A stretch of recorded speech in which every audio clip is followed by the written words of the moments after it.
a lot of people talk, all these articles I read and edit and occasionally contribute to talk about the automakers, GM and Ford or whatever, and they're selling just about as many cars as they ever have or arguably ever will.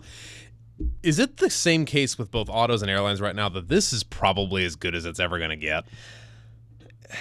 I mean, unless population explodes. I think it really depends on where you're looking. Certainly in the United States, there is some room to grow with regional travel. It's still a growing industry, but it's an ungodly competitive industry. Like we said, when you have flatlining numbers on passenger revenue, I haven't been able to. I can't believe the profits that these companies have been making these last few years. And you had David Tepper making a couple $1 billion off of buying them after the Great Recession. Right. Like, I grew up, reading about Warren Buffett as a teenager, and rule number one: stay the heck away from airlines. Well, you also have to take into account when you look at somebody like Warren Buffett, he's looking at it over longer across the cycle, and it looks like we're on one of the up cycles in the airlines where fuel is cheap, everybody wants to fly, economic conditions are good. So those are when the opportunities are.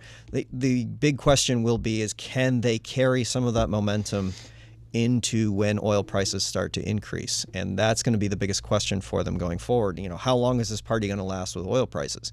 And at the same time, when you look at those flatlining numbers for passenger revenue per available seat mile, it starts to wonder how much more competitive are these people going to get when it comes to fares and fees? Because let's face it, airline travel has become a race to the bottom when it comes to prices nowadays. That's why a company like Spirit Airlines, as miserable of an experience as it is to fly on a Spirit Airlines plane, I don't know if you've flown them. It wasn't exactly the best experience I've ever had. Well, even with Southwest, but it is cheap.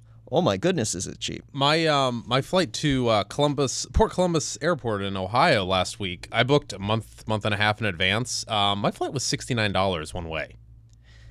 On Southwest, I got peanuts and a Coke. It was great. But again, it's the race to the bottom. It is a race to the bottom. Cheap. They did not make money on me. You have the dynamic pricing model where, you bought it a month out, and it's going to be a little cheaper than if you'd waited. But a now week. It's $200. Yeah. But so you have those sort of dynamics going on, and it'll be interesting to see what happens with fares, and we're starting to see a little industry consolidation with Alaska buying Virgin Atlantic and things like that. If industry consolidation does happen a little bit more, will they be able to raise prices a little bit because the amount of competition won't be as robust? Right.